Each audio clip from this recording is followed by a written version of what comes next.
강원랜드 채용 비리 사건과 관련해서 검찰이 최흥집 전 강원랜드 사장에 대해서 구속영장을 청구했죠. 근데 이분이 예. 한참 전에 사장을 하신 분이잖아요. 예. 왜 청구된 겁니까? 한참 전에 사장을 했지만 가장 핵심적인 문제를 일으킨 분입니다. 우선 이분이 2011년 7월에 그 사장으로 부임을 하는데, 사장으로 부임을 해서 가장 큰 업적이다라고 스스로 이제 평가하는 게 뭐냐면 카지노를 증설한 거예요. 네. 근데 그 카지노 증설이라고 하는 것은 사회적인 어떤 파장 때문에 굉장히 엄격하게 검토됐던 것이고, 그래서 계속적으로 허락을 안 했던 거예요. 네. 지금도 이 강원랜드 주변에 가면은 수많은 사람들이 문을 두드려가지고 문 안 나오면은 들어가 보면 자살해 있고 이런 일들이 벌어지고 있지 않습니까? 네, 그 주변에 뭐 어마어마- 많은 사람들이 도박 피해자들이 그냥 아예 엄청납니다. 떠나지 못하고 살고 있다고 예. 그러더라고요. 그리고 거기에 대해서 강원랜드는 마땅히 사회적인 어떤 책임들을 다해야 될 텐데, 그런 책임들에 대해서는 굉장히 더디게 진행되고 있는 상황이에요. 그러면서 카지노 등등을 증설해서 더욱더 수익이 있어야 그런 것들을 해낼 수 있다는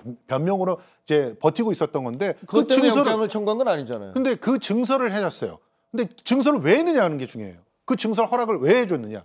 알고 봤더니 증설을 하면서 결과적으로 518명의 신임 사원들을 채용했는데, 강원랜드 창사 이래 거의 최대 규모로 채용을 한 겁니다. 네. 이 채용한 사람들이 어떤 주장에서는 100%가 다 청탁이었다. 그렇죠. 저희가 여러 번 보도를 했었죠. 이거 놀랍게도 그러니까 전원이다.